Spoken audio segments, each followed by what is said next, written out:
All right, so tonight we're going to be diving into a case. The missing necklace at the Grand Hotel. Ooh, a classic. Yeah. So picture this, the Diamond Gala.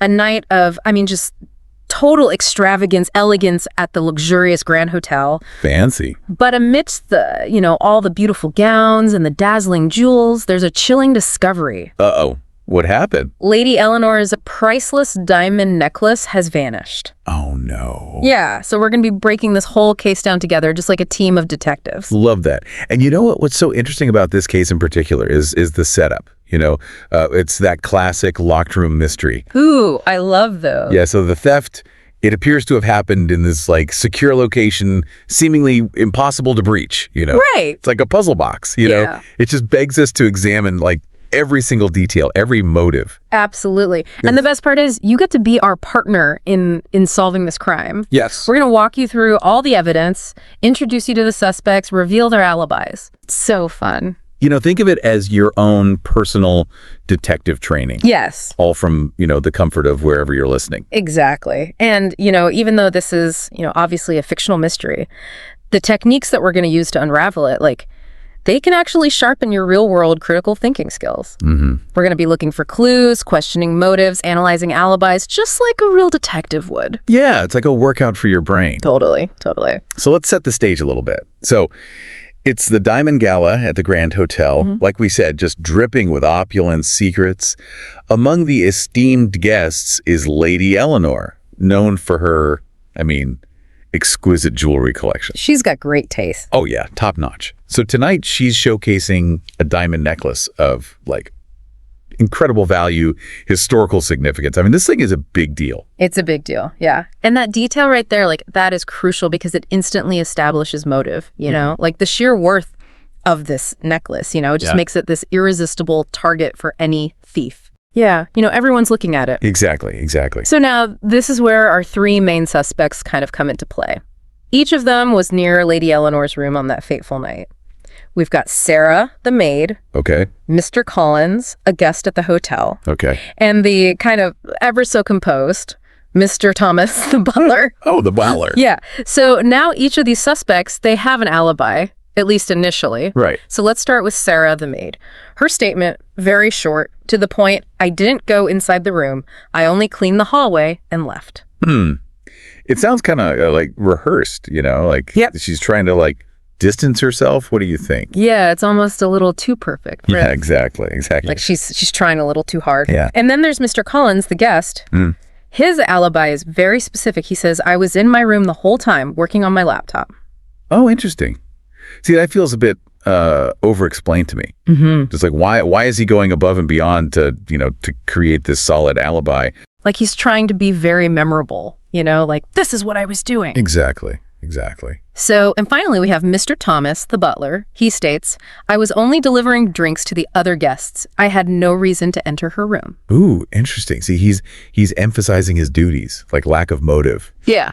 Playing that role of the dutiful, invisible servant. Yeah, just doing his job. Exactly. But remember, these are just their initial statements, the real work.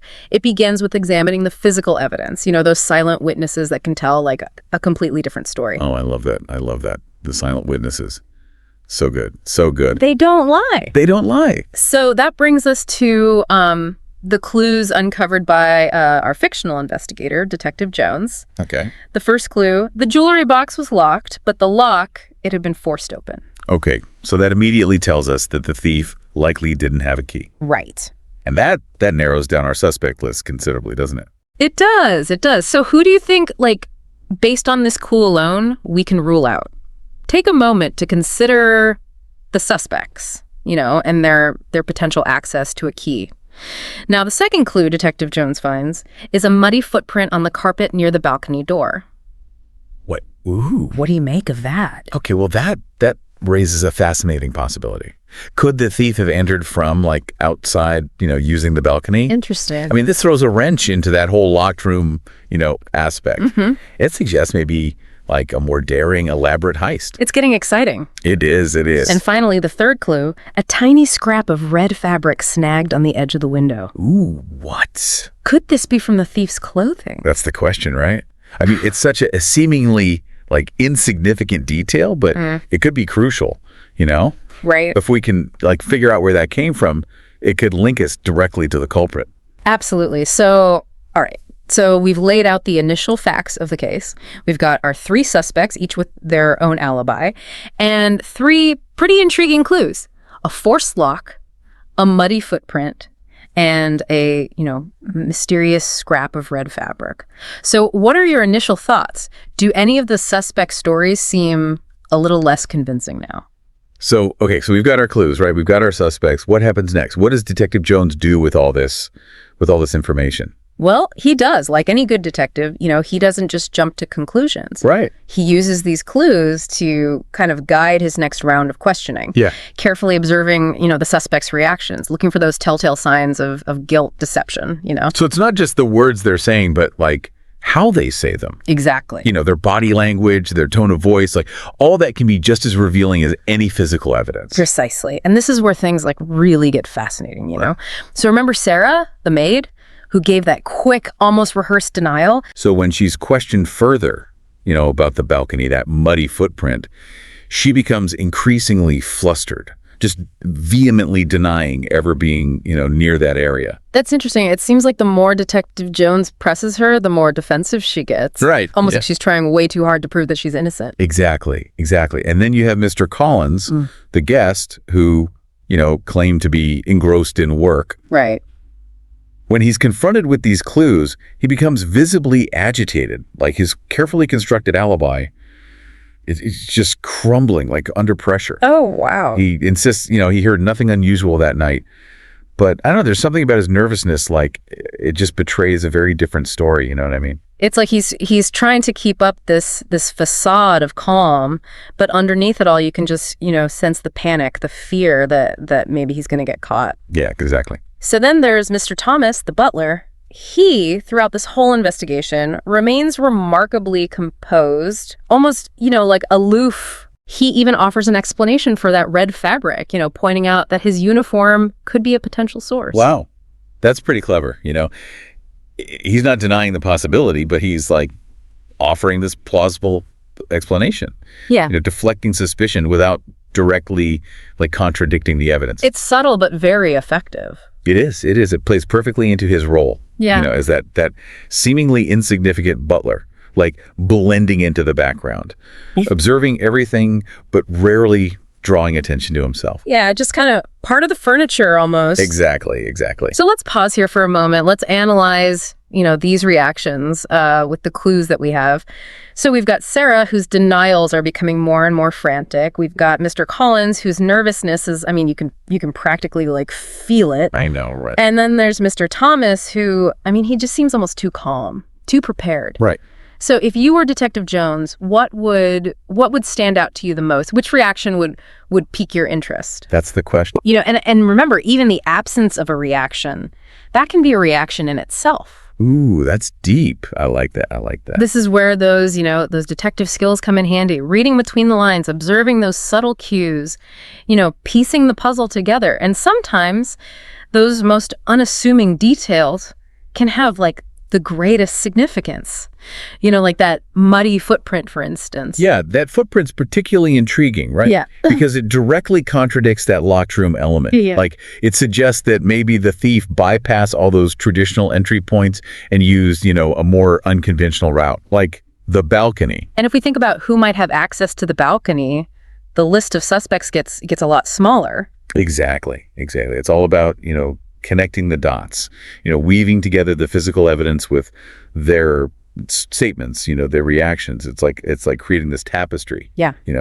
With each thread representing a piece of the puzzle. I love that analogy. And as Detective Jones meticulously gathers those threads, like a clear picture starts to emerge. And that picture points to a suspect who, might have been hiding in plain sight all along. Okay, so we've analyzed all the clues, we dissected the alibis, scrutinized everybody's reactions. So now, for the moment of truth, who does Detective Jones actually accuse?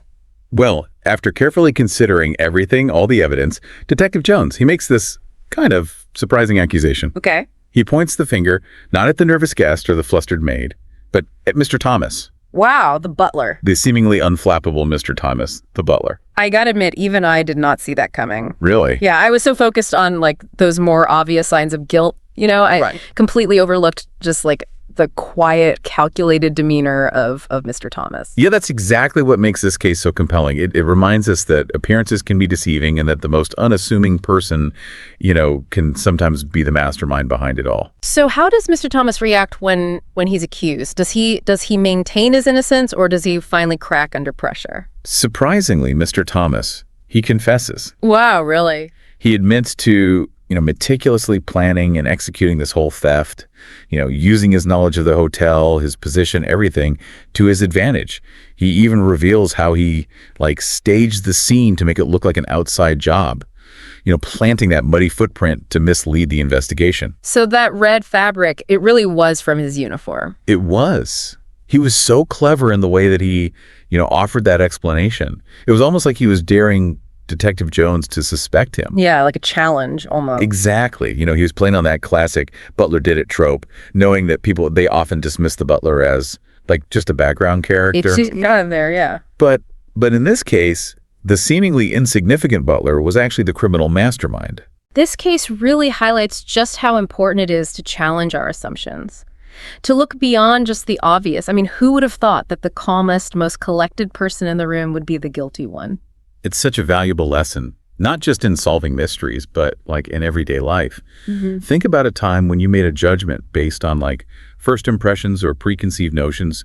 Did you consider everything? Did you look at all the angles, or did you jump to conclusions? Yeah, it makes you realize how easily we can be swayed by our own biases, how important it is to just take a step back, really analyze the situation objectively and consider all the possibilities. Exactly. Just like Detective Jones, we need to be curious, observant, and willing to question, even our initial instincts. Sometimes the truth is hidden in plain sight, but it takes a discerning eye to see it.